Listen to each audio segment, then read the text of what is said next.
Hey guys, welcome to success Dilip. मैं दिलीप कुमार, स्वागत है आपका इस वीडियो में। बात करने वाले हैं आज हम इस वीडियो में रेलवे एएलपी नई भर्ती 2025 के बारे में, यानी कि रेलवे लोको पायलट भर्ती 2025 के रिगार्डिंग डिस्कस करने वाले हैं।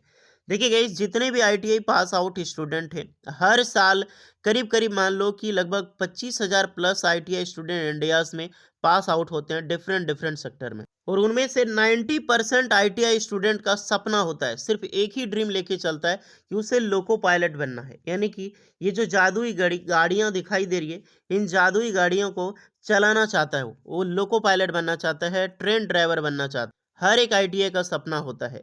और आपको पता है कि 2024 में वैकेंसी निकाली गई है रेलवे एएलपी की, जिसकी प्रीलिम्स एग्जाम्स हो चुका है, रिजल्ट आने बाकी। इसका सीबीटी 1 एग्ज़ाम हो चुका है, सीबीटी 2 एग्ज़ाम कुछ ही दिनों में होने वाला है। लेकिन इनमें से बहुत सारे कैंडिडेट का सिलेक्शन नहीं होने वाला है। ज़ाहिर-सी बात है कि वो मोस्टली सारे कैंडिडेट का सिलेक्शन तो नहीं होगा, लेकिन जो भी कैंडिडेट का मेरी तरफ से शुभकामनाएँ हैं। अगर आपका एग्ज़ाम्स अच्छा गया है, तो मे बी और सीबीटी 2 अच्छी तैयारी हो आपकी, आपका सिलेक्शन हो। लेकिन जो भी कैंडिडेट का 2024 में सिलेक्शन नहीं होता है, परेशान होने की ज़रूरत नहीं है। आपकी वही तैयारी, आपकी वही प्रेफ़रेंस 2025 में जो एएलपी की भर्ती आने वाली है, उसमें बहुत ज़्यादा आपको काम आएगी। तो चलिए अब डिटेल में हम डिस्कस करते हैं रेलवे एएलपी भर्ती 2025 के बारे में।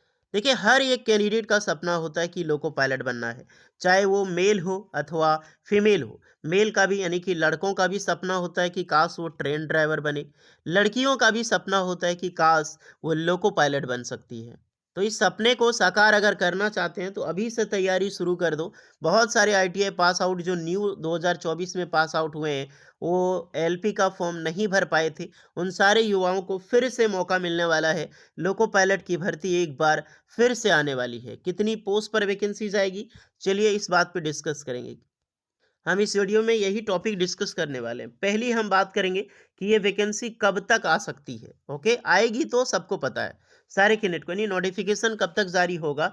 दूसरी, बहुत जल्द जारी होगा। इतना ध्यान रखना कि महीना 2 महीना लगने वाला है। बहुत जल्द वैकेंसी आने वाली है लोको पायलट की। एग्जैक्ट डेट वगैरह कुछ मालूम होगा, इसके बारे में डिस्कस करेंगे।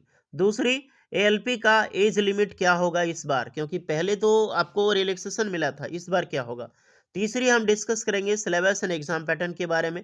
चौथी, हम इसमें ये डिस्कस करेंगे जितने भी आईटीआई पास आउट स्टूडेंट हैं, उनमें से कौन कौन से ट्रेड के कैंडिडेट लोको पायलट का फॉर्म जो है वो अप्लाई कर सकते हैं। और पांचवी, हम डिस्कस करेंगे किस प्रकार से आप तैयारी कर सकते हो ताकि एग्जाम्स आपका क्रैक हो जाए।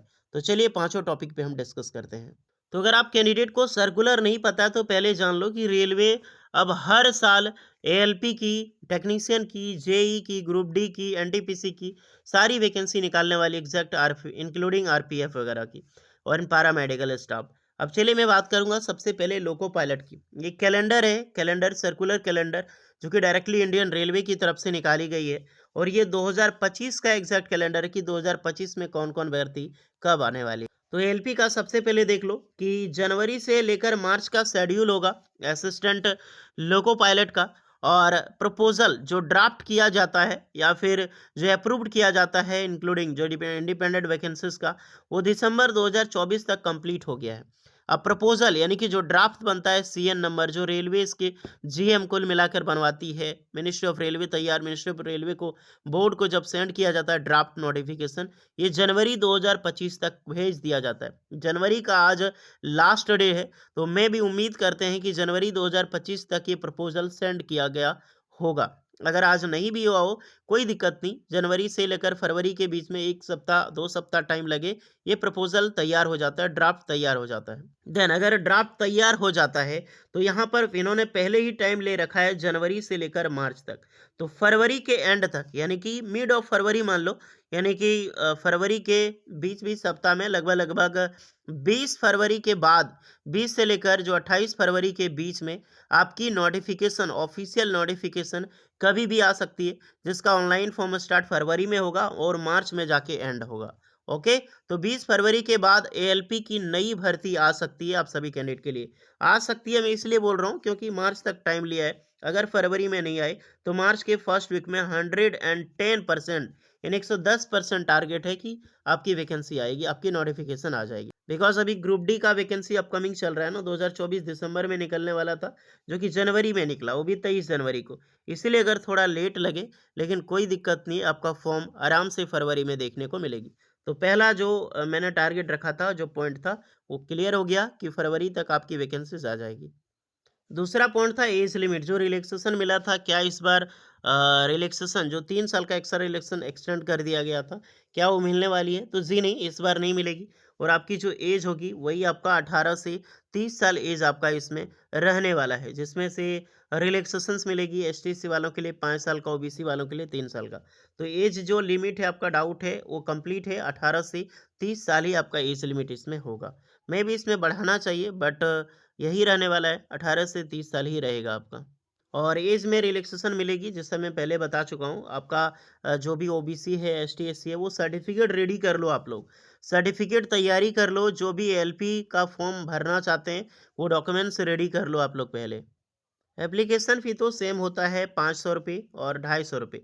500 रुपये जो ग्रुप डी में आपका जैसा प्रोसेस होगा, सेम एलपी में भी वही प्रोसेस होता है यहाँ पे। चलिए सिलेक्शन प्रोसीजर की हम डिस्कस करते हैं, क्योंकि मोस्टली जो ITI new ITI pass out candidate हैं और जो एलपी का फॉर्म भरना चाहते हैं 2025 में, तैयारी अभी से शुरू कर दो। सिलेबस इसीलिए मैं आपको दिखा देता हूँ, क्योंकि थर्ड पॉइंट हमारा यही है।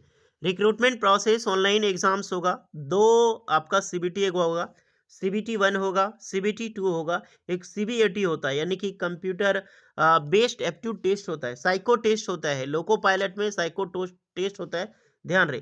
देन आपका डीवी यानी कि document verification and medical examinations. Total 5 तरह का आपका एग्जाम्स लिया जाएगा, यानी कि 5 स्टेज होगा। 2 तो आपका रिटन एग्जाम्स है, एक आपका साइको एग्जाम्स है, एक आपका DV and medicals. CBT 1 discuss करते हैं। सीबीटी 1 ओनली क्वालिफाइंग नेचर का होता है, और सीबीटी 2 में जाने के लिए इसमें 75 क्वेश्चन पूछा जाता है, 75 मार्क्स का। एक क्वेश्चन के लिए 1 मार्क दिया जाएगा, 1/3 मार्क्स की कटौती होगी अगर आपका नेगेटिव मार्किंग है। जी हाँ, यहाँ पर नेगेटिव मार्किंग होती है। ओके, पास होने के लिए सिर्फ 40% मार्क्स लाना होता है, ओबीसी के लिए 30%।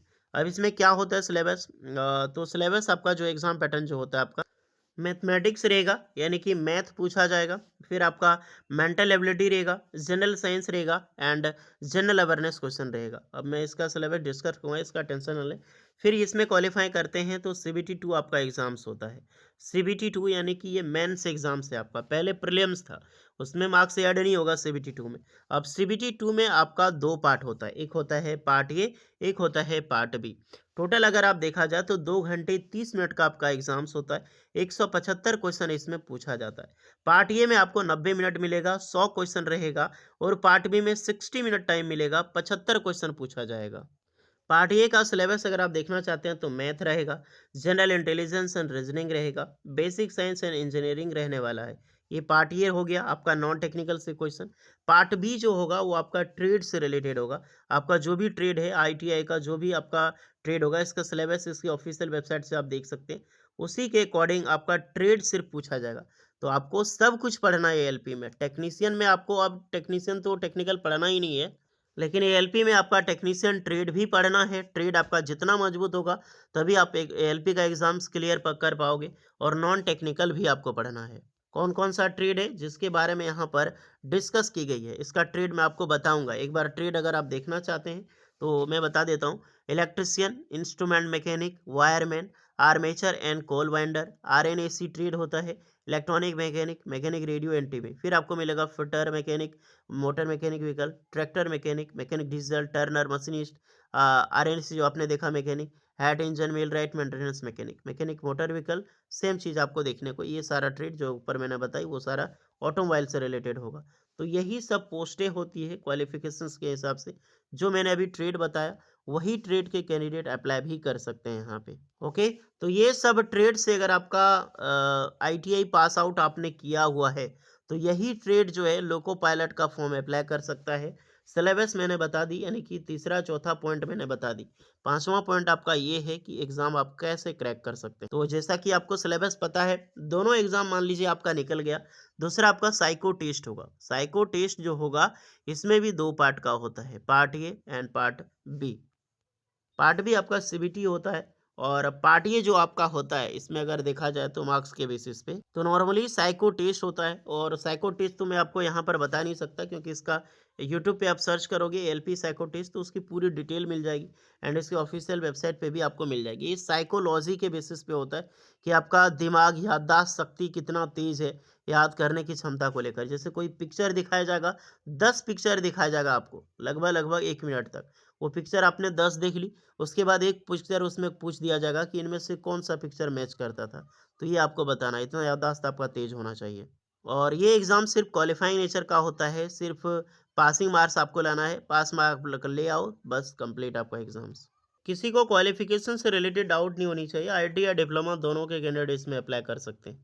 जो मैंने अभी ट्रेड बताई वो सब ट्रेड में आईटीआई पास आउट बस होना चाहिए। नंबर वाइज अगर आप देखा जाए तो जो फर्स्ट एग्जाम प्रीलिम्स जो एग्जाम होता है 75 क्वेश्चन का, उसमें मैथमेटिक्स पूछा जाएगा 20 क्वेश्चन 20 मार्क्स का, जनरल इंटेलिजेंस एंड रीजनिंग पूछा जाएगा 25 क्वेश्चन 25 मार्क्स का, जनरल साइंस होगा 20 क्वेश्चन 20 मार्क्स का, general awareness and current affairs होगा 10 क्वेश्चन 10 मार्क्स का। तो टोटल 75 क्वेश्चन पूछा जाता है 75 मार्क्स का। ये एग्जाम क्वालिफाई करते हैं तो आप पहुंचोगे सीबीटी 2 एग्जाम्स में। सीबीटी 2 एग्जाम्स अगर आप देखा जाए तो general awareness and current affairs होता है 10 क्वेश्चन का, जो कि 10 मार्क्स का होता है। General intelligence and reasoning 25 question 25 marks का।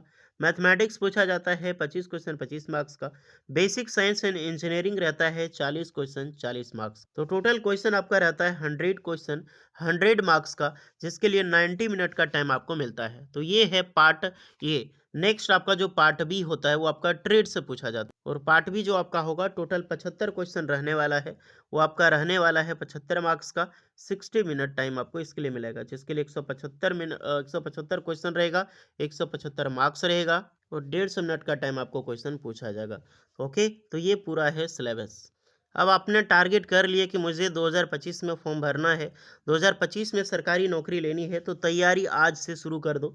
आज खत्म हो चुकी है, अपना शेड्यूल बनाओ, 1 फरवरी से आप पढ़ना शुरू कर दो, क्योंकि एग्ज़ाम्स इसका लगभग जून तक एग्ज़ाम ले लिया जाता है, ले लिया जाएगा आपका जून के अगस्त के बीच में आराम से आपका एग्ज़ाम्स ले लिया जाएगा एलपी का। तो आपके पास करीब करीब 6 महीना टाइम है, तैयारी शुरू कर दो। अगर अभी भी से भी 6 महीना पढ़ोगे तो आराम से एलपी एग्ज़ाम आप क्रैक कर सकते। बात है पोस्ट का। पोस्ट आपने देखी होगी थंबनेल में, मैंने नोट किया है कि पोस्ट 10,000 लगभग आने वाली है, तो अप्रॉक्सीमेटली मान के चल सकते हो कि एलपी का जो पोस्ट होगा कि 10,000 प्लस वैकेंसीज हो सकती है। शुरुआत में हो सके 6 से 8,000 के बीच में निकले, लेकिन यही वैकेंसीज आराम से 10,000 होगी। जैसे इस बार बढ़ के हुई कि नहीं, कितनी वैकेंसी आई थी, लगभग 6,000, फिर वैकेंसीज बढ़ के आराम से अच्छी खासी हो गई है। तो उसी के हिसाब से इस बार भी रिक्रूटमेंट जो है एलपी का मान के चल सकते हो, एक अंदाज़ा है, ये प्रूवन पूथ नहीं है कि 10,000 आएगी यार, ये मेरा अंदाज़ा है हमारे शेड्यूल के हिसाब से, रिसोर्सेज पहले की रिक्रूटमेंट के अनुसार से, जो 2024 में भर्ती आई जितनी पोस्ट खाली है, कि रेलवे इस बार जो है करीब करीब 10,000 वैकेंसी एलपी की निकालने वाली है। आपका क्या राय है कमेंट करके बताइए, और वीडियो कैसी लगी ज़रूर बताइए। कौन कौन से ट्रेड कर सकते हैं ये मैं बता चुका, फिर भी अगर आपको लगता है तो एक बार फिर से बता देता हूं, तो ध्यान से आप लोग नोट कर लीजिएगा। आईटीआई का कौन सा ट्रेड अप्लाई कर सकता है, तो ट्रेड आपका fitter, electrician, instrument mechanic, millwright, maintenance mechanic, mechanic radio and TV, electronic mechanic, mechanic motor vehicle, wireman, tractor mechanic, armature, coil winder mechanic, diesel, heat engine, turner, machinist, RNAC. तो ये जो trade है ये trade के candidate apply कर सकते हैं। Okay, तो आपने ट्रेड देख लिया। अगर आपका ट्रेड है, इसलिए सारे स्टूडेंट अपना ट्रेड कमेंट करके बताना, मैं बता दूंगा कि आप एलिजिबल हो तो एलिजिबल नहीं हो। बाद में इसकी सिलेबस के रिगार्डिंग और किस बेसिस पे आपको तैयारी करनी चाहिए, किस क्या आपको पढ़ना चाहिए पहले, तो सब कुछ मैं बताऊंगा स्टडी मटेरियल के बारे में। तो उसके लिए वीडियो में आप लोग एक बार फिर से आएगी समरी वीडियो, तो उससे ज़रूर वॉच कीजिएगा। फिलहाल मैं मिलता हूँ नेक्स्ट वीडियो में, तब तक के लिए जय हिंद।